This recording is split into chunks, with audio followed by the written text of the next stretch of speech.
নীতিন গাডকাৰী হিমন্ত বিশ্ব শৰ্মাক কেৰেপ নকৰা এটা চৰকাৰী বিভাগ চৰকাৰী নিৰ্দেশনাক অংগুষ্ঠ প্ৰদৰ্শন ৰাষ্ট্ৰীয় ঘাইপথ প্ৰাধিকৰণৰ ফলশ্ৰুতিত বিধ্বস্ত ৰাষ্ট্ৰীয় ঘাইপথত এতিয়া বিপৰ্যস্ত যাতায়াত ব্যৱস্থা সাৱধান আপোনাৰ শুভযাত্ৰাত অথন্তৰ লগাব পাৰে ৰাষ্ট্ৰীয় ঘাইপথে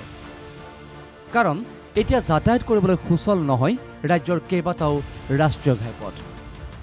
উজনিৰ পৰা নামনিলৈ সকলোতে বিধ্বস্ত ঘাইপথ প্ৰথমে চাওক ৰাষ্ট্ৰীয় ঘাইপথৰ মাজত থকা এইটো ৰাষ্ট্ৰীয় পুখুৰী এই দৃশ্য বঙাইগাঁও জিলাৰ যোগীঘোপাৰ 17 নম্বৰ ৰাষ্ট্ৰীয় ঘাইপথৰ পথৰ ওপৰত পুখুৰী নে পুখুৰীৰ ওপৰত পথ হয়তো আপুনি ধৰিবই নোৱাৰিব তদুপৰি ঘাইপথটোৰ মাজত থকা এইসমূহ পৰিত্যক্ত ডিভাইডাৰত খুন্দিয়াই ইতিমধ্যে বহু বাহন পতিত হৈছে ভয়ংকৰ দুৰ্ঘটনাত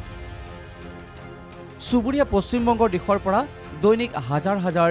মালবাহী ট্ৰাক তথা বাহন প্ৰৱেশ কৰা নামনি অসমৰ অন্যতম গুৰুত্বপূৰ্ণ ঘাইপথটোৰ এই জৰাজীৰ্ণ অৱস্থাই এতিয়া বিপদ মাতিছে প্ৰতিজন লোকলৈ তো এতিয়া চাওক বৰষুণৰ দিন এই বৰষুণৰ দিন 7 মাহে ইয়াতে পানী পৰি থাকে কণ্টিনিউ পানী পৰিয়ে থাকে আৰু এই ৰাস্তাখন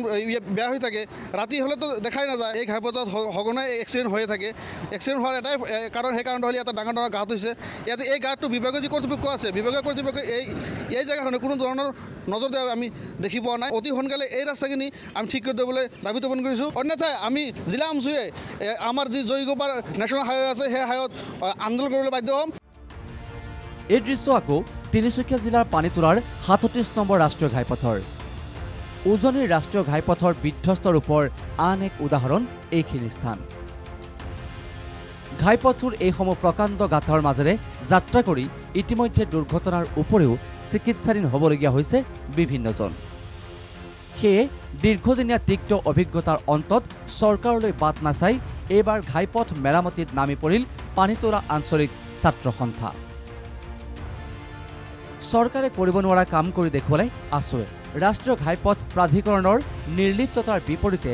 এনেদৰে ইটাৰ ভঙা গুৰি লৈ 37 নম্বৰ ৰাষ্ট্ৰীয় ঘাইপথৰ গাঁত পুতিলে পানীতোলাৰ এইসকল আছু কৰ্মীয়ে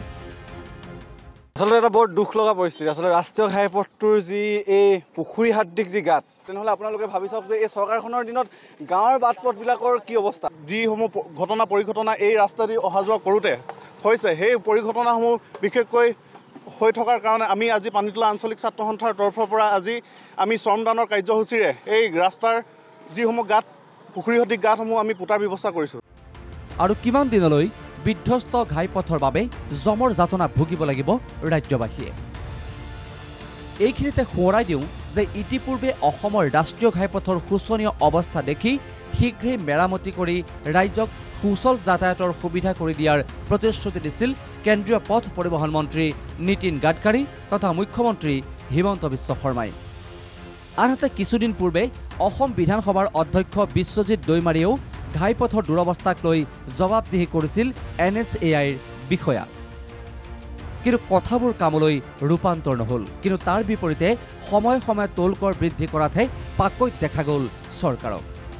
মুঠৰ ওপৰত NHAI তথা NHIDCLৰ একাংশ বিষয়াৰ ময়মতালি আৰু চূড়ান্ত অৱহেলাৰ ফলতেই এতিয়া পথৰ বাবে হাৰাশাস্তি খাবলগীয়া হৈছে ৰাজ্যবাসীয়ে